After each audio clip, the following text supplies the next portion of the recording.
Hey, everyone. Welcome back to the channel.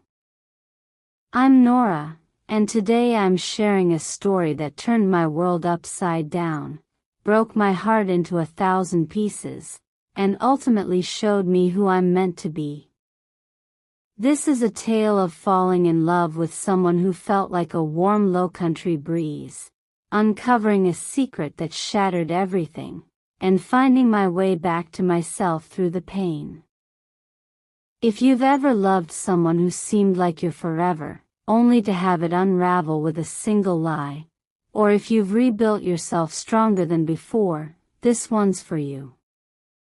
It's a long, emotional ride full of twists, tears, laughter, and triumphs, so grab a coffee, a snack, maybe a cozy blanket, and settle in for the journey. Let's dive in. I was 27 when this all began.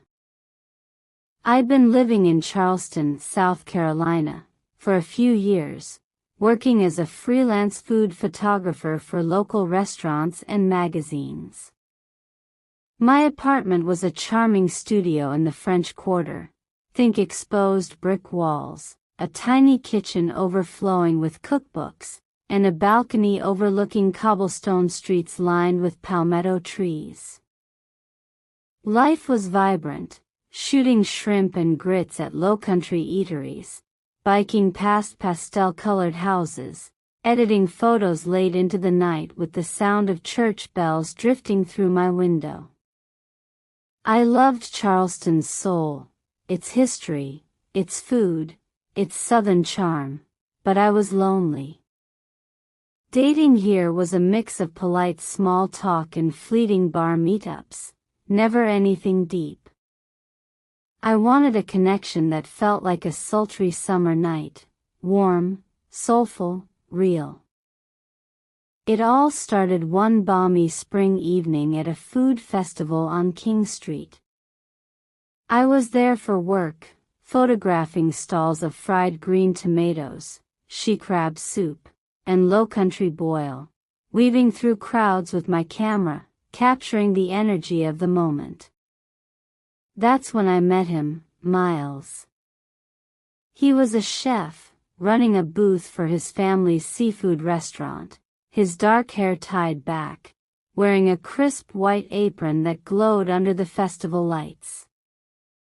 His Lowcountry boil was a crowd favorite, and his easy smile drew me in like a moth to a flame.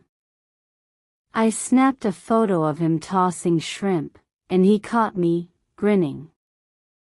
"Gonna make me famous with that shot," he teased, his voice warm with a southern drawl that felt like home. I laughed, showed him the photo, and we started talking. Miles was a Charleston native, raised on Gullah recipes and stories of the marshlands. By day, he ran his family's restaurant, a beloved spot on the waterfront, but his passion was cooking dishes that told stories, dreaming of opening his own bistro that fused Gullah traditions with modern Southern flair. He had this magnetic charm, part Southern gentleman, part culinary artist, making jokes about Charleston's tourist-packed carriages one minute, waxing poetic about the soul of food the next. We talked until the festival closed, swapping stories about our favorite local haunts. He swore by the oysters at the Ordinary. I was obsessed with sunrise shoots at Folly Beach. He told me about his childhood, fishing with his dad off the docks, and I shared memories of growing up in a small Georgia town, where my mom taught me to bake cornbread. When he asked to see me again, I said yes without hesitation, my heart already fluttering. Our first date was at the Battery, strolling along the waterfront as the sun dipped below the horizon, painting the harbor in shades of pink and gold. We shared pralines from a nearby vendor, the sweet crunch melting on our tongues. Miles was different. He listened, really listened, asking about my childhood dreams of being a storyteller, my love for capturing food stories through my lens. He told me about his vision to create a menu that honored his Gullah roots while pushing culinary boundaries. "You're like a dish I haven't figured out yet, Nora," he said, his eyes twinkling, and I melted. It was like something out of a Southern novel, and I was hooked. We sat on a bench, watching sailboats drift by, and he told me about his dream bistro, a cozy space with live jazz and art-covered walls. I shared my hope to start a food photography blog, capturing the heart of Southern cuisine. By the time we parted ways, I was already falling. Our relationship was a Lowcountry breeze, warm, effortless, full of life. Within weeks, we were inseparable. We'd drive out to the marshes of James Island, where I'd photograph egrets and herons while he told stories about his grandma's gumbo, passed down through generations. We'd hit up Charleston's farmers market every Saturday morning, sampling peach preserves, picking out fresh okra, and dancing to street musicians playing banjo under the oaks. He'd surprise me with little gifts, a jar of his homemade hot sauce, spicy and bold like him, a Polaroid he'd snapped of me laughing at a food truck, framed in driftwood. We'd spend lazy Sundays at his place, a cozy apartment in West Ashley filled with cookbooks, copper pots, and the faint scent of smoked paprika. We'd cook shrimp and grits together, him teaching me how to get the roux just right, while he played Van Morrison or Nina Simone on his old radio. "You're my secret ingredient, Nora," he'd say, and I'd laugh, saying I was just a girl with a camera and too many dreams. "Nah, you're my whole recipe," he'd reply, pulling me close, and I believed him. We built our own traditions. Every Saturday, we'd go to the Charleston farmers market, weaving through stalls, debating the best barbecue sauce. He was a mustard-based purist. I leaned toward vinegar. One time, he gave me a silver bracelet with a tiny oyster shell charm, polished to catch the light. "So you'll always carry the Lowcountry with you," he said, fastening it on my wrist with a smile that made my heart skip. We'd end the day at a waterfront bar on Shem Creek, sipping sweet tea cocktails, watching shrimp boats glide through the water, their lights twinkling like stars. We talked about the future endlessly, him opening his bistro, me launching my blog and maybe a cookbook with photos and stories. We planned a road trip to Savannah, dreaming of cooking and shooting under the Spanish moss-draped oaks, maybe even visiting Tybee Island to watch the sunrise. "You and me, Nora, we're gonna savor the world," he'd say, his hand in mine, and I pictured us building a life as vibrant as Charleston's pastel streets. Our first summer together was pure magic. We'd bike along Rainbow Row, stopping to photograph the colorful houses or share a snow cone from a street vendor. We'd sneak into rooftop oyster roasts, laughing under string lights, the city's church steeples glowing in the distance. He'd invite me to his restaurant's kitchen after hours, letting me film him experimenting with new dishes, crab-stuffed hush puppies, blackened fish tacos with a Gullah twist. I'd share rough cuts of my photos, nervous but thrilled when he'd say, "Nora, you're capturing the soul of this place."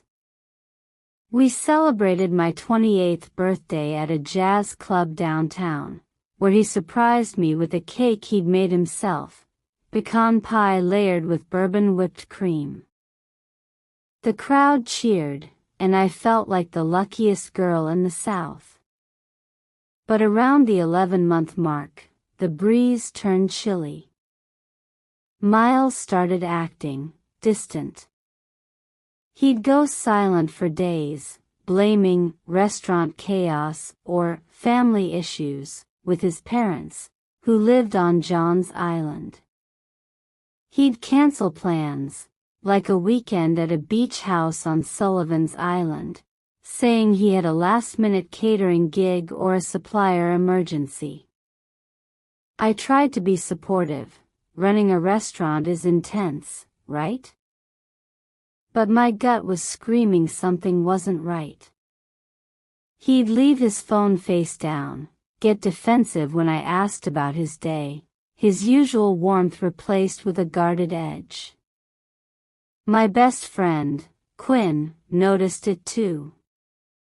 We'd been friends since I moved to Charleston, bonding over our love for spicy food and bad reality TV.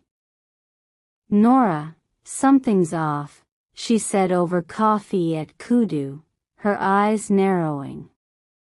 "Don't ignore the red flags." But I did. I wanted our southern romance to stay as perfect as a summer sunset. The first red flag was a call I overheard. We were at his apartment, watching The Notebook. Ironic, right? The scent of his latest gumbo experiment filling the air, when he stepped outside to take a call. Through the open window, I heard him whisper, "Not now. I'll call you later, okay? I miss you." My heart sank. When I asked who it was, he said, "Just a supplier for the restaurant," but his eyes wouldn't meet mine, and his hands fidgeted with his apron. I let it go, telling myself I was overthinking, but the doubt planted a seed. Then came the work trips to Savannah that didn't add up. His Instagram showed him at trendy bars, not kitchens or markets. I started noticing little things. A woman's scarf in his car, a faint whiff of perfume that wasn't mine, a receipt for a dinner for two at a Savannah restaurant when he'd said he was working late. Quinn kept saying, "Check his phone, Nora. You deserve answers." But I didn't want to be that girlfriend, paranoid and distrusting. I clung to the hope that our love was real, that Miles was still my Lowcountry breeze. The unease grew. At a food festival I was shooting, Miles' restaurant had a booth, and I was so proud, capturing every detail of his dishes. But afterward, I saw him chatting with a woman I didn't know, petite, with a bright smile, lingering too close as she sampled his shrimp. When I asked who she was, he said, "Just a regular, Nora, chill," but his tone was sharp, almost annoyed. I let it go, but the seed of doubt sprouted. Then came the late-night texts he'd hide, the meetings with suppliers that lasted until midnight. I started feeling like a side dish in his life, not the main course, and it gnawed at me. My family back in Georgia noticed too. My mom, during our weekly calls, said, "Nora, you sound off. Is everything okay with Miles?" I brushed it off, but her words echoed Quinn's warnings. The truth exploded one humid April night, a storm brewing over Charleston. We were at my studio, cooking crab cakes, the air thick with the scent of Old Bay and tension. His phone buzzed on the counter, and I saw it before he could grab it, a text from Lila, "Miss you, love. When are you back in Atlanta?" My heart stopped, the room spinning. I confronted him, my voice shaking like the palmettos outside. Miles, who's Lila? He froze, his face pale, then sighed, running a hand through his hair. Okay, Nora, I need to tell you the truth, he said, his voice heavy. And out it came, like a tidal wave. Lila was his fiancée, living in Atlanta. They'd been engaged for 2 years, planning to move to Charleston together to expand his family's restaurant. But he'd come alone for new opportunities, keeping her in the dark about us. He'd been traveling back and forth, juggling 2 lives, 2 loves, weaving a web of lies that I'd walked right into. I love you, Nora, he said, tears streaming down his face. I didn't know how to end it with her. But his words tasted bitter, like overcooked grits. I was betrayed, humiliated, like our entire romance was a dish he'd served to someone else, garnished with lies. I screamed at him to leave, my voice raw, and through the oyster shell bracelet across the room, its clatter echoing as he walked out into the rain-soaked night. That night, I shattered. I cried until my throat burned, tears mixing with the rain outside my window. I deleted every text, every photo, burned the playlist he made me, Van Morrison's, Into the Mystic, now felt like a mockery. Charleston's charming streets turned into a painful reminder, every oyster bar, every cobblestone alley, every palmetto tree screamed his name. I felt like a fool. How had I missed the signs? Was I not enough? I replayed every moment, every farmer's market morning, every marsh sunset, every shared meal, searching for where I went wrong. There were no answers, just a raw, gaping wound in my chest. I called Quinn, sobbing uncontrollably, and she rushed over, staying the night, holding me as I fell apart. You're enough, Nora, she whispered. You'll get through this. But in that moment, I couldn't see how. The next 6 months were a fog of pain. I went through the motions at work, shooting food, editing photos, but my heart wasn't in it. My photos lacked their usual spark, and clients started noticing. I avoided King Street, the waterfront, even my balcony, terrified I'd see something that reminded me of Miles. Friends tried to help. Quinn dragged me to jazz brunches at Puggin's porch. My coworker Ezra invited me to art walks in the French Quarter, but I was numb. I stopped photographing for fun, let my camera gather dust, gained weight from stress-eating biscuits and sweet tea. One low point was finding a Polaroid we'd taken at Folly Beach, both of us laughing in the surf, the sunset glowing behind us. I stared at it, hating how happy I looked, and tore it in half, vowing never to trust again. The loneliness was crushing. I'd lie awake, replaying his lies, wondering if love was just a southern myth. The pain wasn't just emotional, it seeped into every corner of my life. I started messing up at work, missing deadlines, delivering blurry shots. My boss pulled me aside, saying, "Nora, you're not yourself. Take some time if you need it." I felt like I was failing at everything. I stopped going to festivals, scared I'd see Miles' restaurant booth. I even avoided my favorite coffee shop, fearing I'd see a couple that reminded me of us. My family grew worried. My older sister, Emma, flew down from Georgia, spending a weekend cooking with me, trying to pull me out of my spiral. "You're stronger than this, Nora," she said, but I didn't believe her. I started therapy with a kind woman named Dr. Ellis, spilling my hurt in quiet sessions by the harbor. She said, "Nora, your heart's broken, but it's still beating. Let it heal." It was a lifeline, but I was still drowning. About 10 months later, I hit a turning point.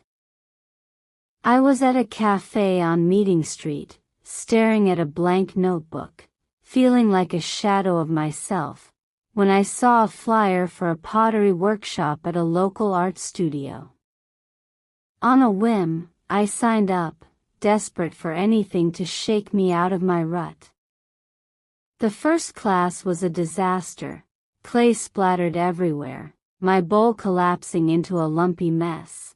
But it was the first time I'd laughed in months, a real, belly-deep laugh that felt like sunlight. The instructor, a woman named Ruby, with warm eyes and a Lowcountry accent, said, "Nora, let the clay hold your story. It's not about perfection, it's about feeling." I started pouring my pain into every piece, shaping mugs, vases, and plates that carried my grief, my anger, my hope. Each session felt like stitching myself back together. In that class, I met Harper, a painter with a warm smile and a sharp wit, who'd moved to Charleston to start over after her own heartbreak. We bonded instantly, and she became my lifeline, inviting me to art nights at her studio where we'd sip wine, paint, and talk about everything but the past. I started saying yes to life again, bit by bit. I joined a writing group in Mount Pleasant, a small circle of creatives who met in a cozy bookstore. I shared short stories about heartbreak, resilience, and the beauty of starting over, pouring my emotions into words. The feedback was electric. People said my stories made them feel seen, like they weren't alone. One member, a poet named Lila, the irony wasn't lost on me, told me, "Nora, your words are like a lighthouse." I started to believe her. I signed up for swing dancing classes downtown, stumbling through steps at a historic ballroom, laughing as I tripped over my own feet but finding joy in the rhythm. I started running along the Ravenel Bridge at dawn, the harbor breeze pushing me forward, each step a reminder that I was still here. I took a solo trip to the Blue Ridge Mountains, renting a cabin in Asheville, journaling by a creek as the leaves turned gold. It was terrifying to travel alone, but it taught me I could be my own safe place, a harbor for my own heart.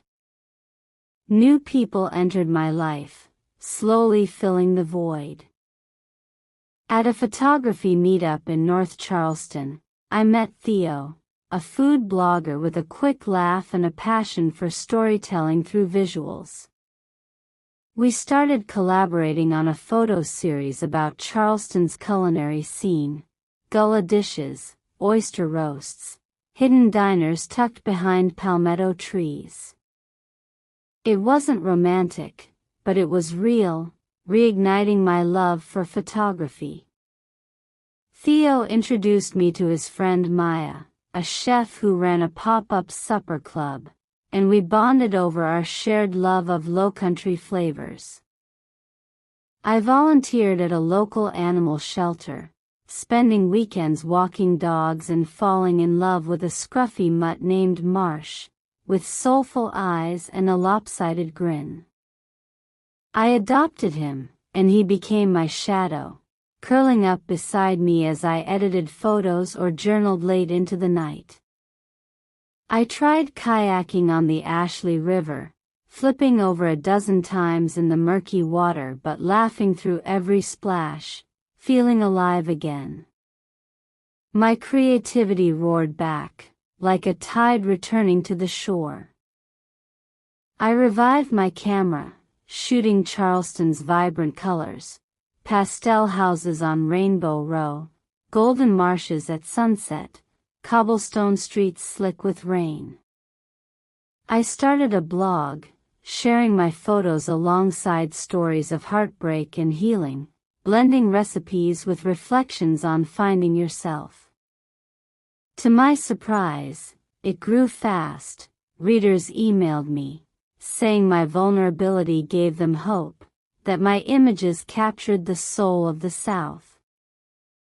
I pitched a photo exhibit to a local gallery in the French Quarter, a collection called Taste of Resilience, showcasing food and art as paths to healing.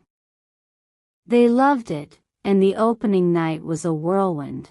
Friends, strangers, even my sister Emma showed up, tears in her eyes as she saw my work on the walls. Seeing people connect with my photos, whispering about how they'd overcome their own pain, felt like a dream I hadn't dared to dream. The healing wasn't linear. Some days, I'd hear a jazz tune or smell gumbo and feel a pang, the ghost of miles lingering. Therapy with Dr. Ellis helped me navigate those moments, teaching me to honor the pain without letting it define me. I started hosting potluck dinners at my studio, inviting Harper, Theo, Maya, and others from my writing group.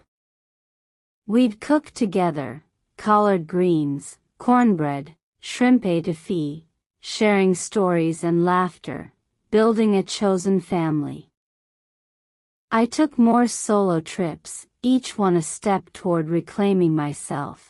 A weekend in Savannah to photograph its squares, a drive to Myrtle Beach to shoot the ocean. I even started going to food festivals again, not as Miles' girlfriend but as Nora, the photographer, capturing the joy of others without fear. My career took off in ways I hadn't expected. My blog led to freelance gigs with bigger magazines, and I was invited to speak at a food photography conference in Atlanta.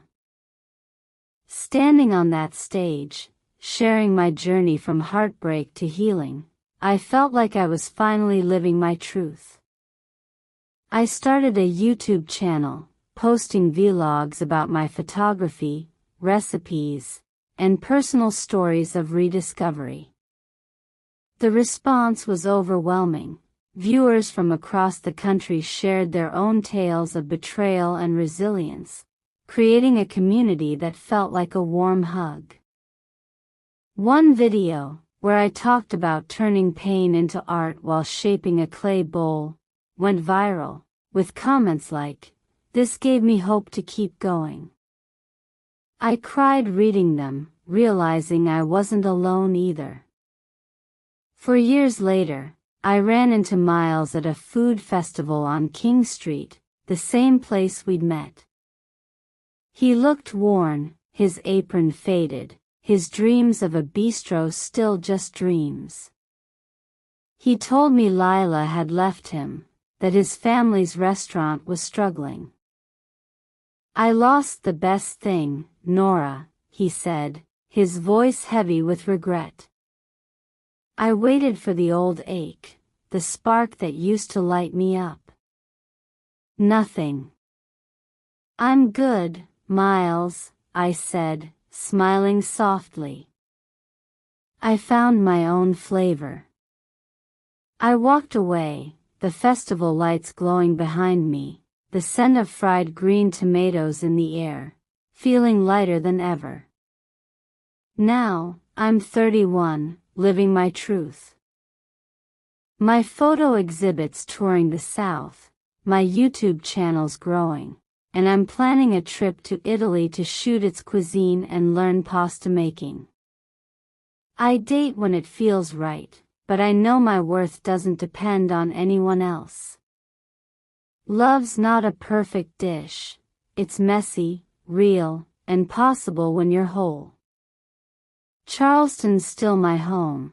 Its cobblestone streets and marsh sunsets a reminder of how far I've come. I'm not the girl who fell for a lie anymore. I'm the woman who built her own story, one photo, one clay bowl, one step at a time. Alright, guys, what's your story of love, lies, or finding your flavor? Drop it in the comments. Let's lift each other up. If this resonated, like, subscribe, and hit the bell. Thanks for joining me on this epic ride. See you next time.